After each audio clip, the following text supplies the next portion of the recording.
Speciesism is the belief that one species, usually human, is superior to others, and it's something that influences how we treat animals every single day. Welcome to Inspired Risk, a production company dedicated to raising awareness and empowering people to protect and serve as guardians of the natural world and its wildlife. People absolutely love and adore their pets, whether it be dogs, cats, birds, or even fish.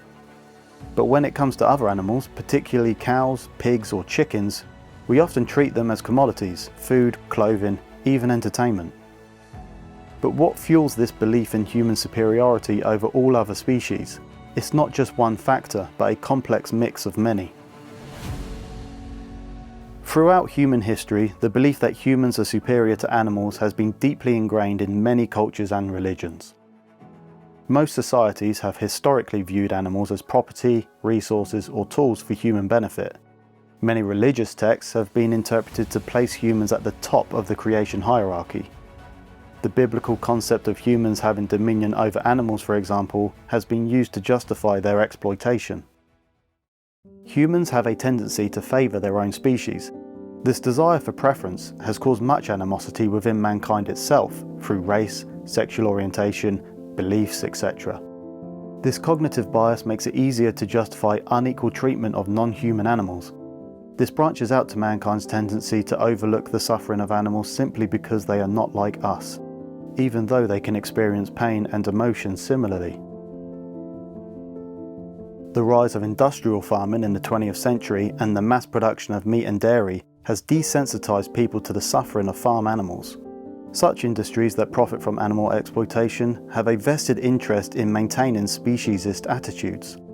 These industries often downplay animal suffering, using marketing, advertising, and educational systems to normalize the exploitation of animals and our perspectives of it.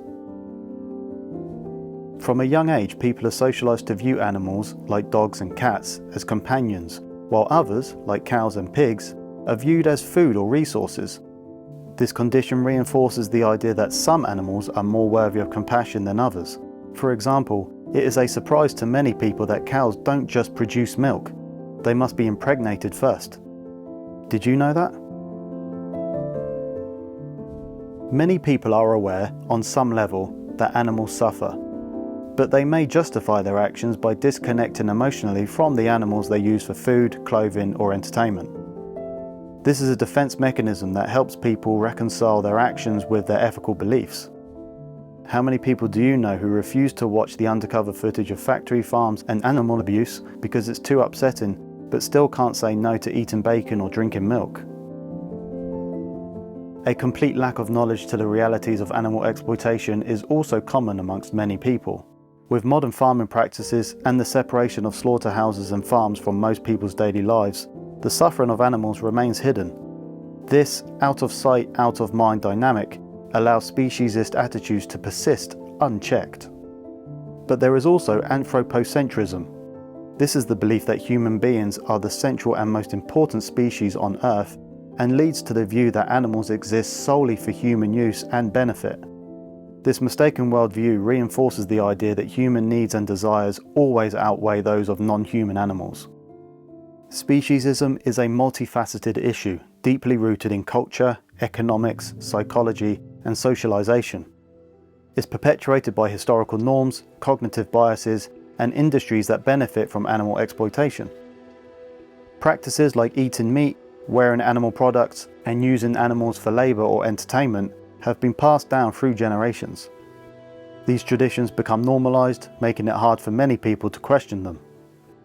It is our belief in human superiority that fuels speciesism, and as a result, we often disregard the interests or well-being of other animals, just because they're not human, which begs the question, is that fair or even ethical?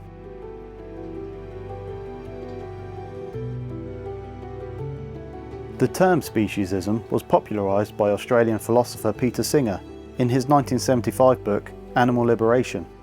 He argued that in order to decide how we treat animals, the primary consideration must be the animal's ability to suffer, and not their species.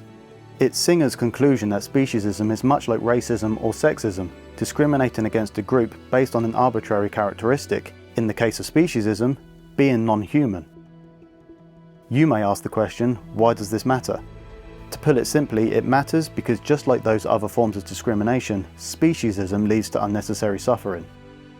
Just because an animal is non-human doesn't mean they don't experience pain, fear, or joy.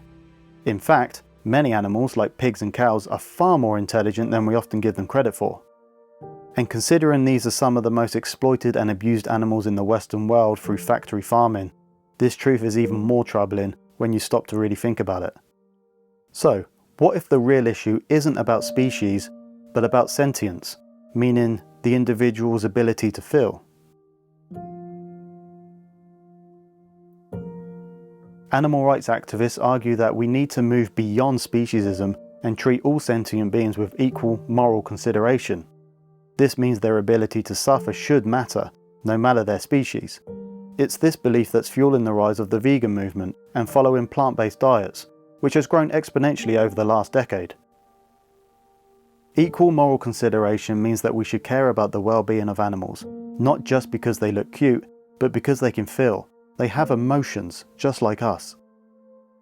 Now I know what you're thinking, what can I do about speciesism? And in fact, the good news is you can actually do a lot to make a difference.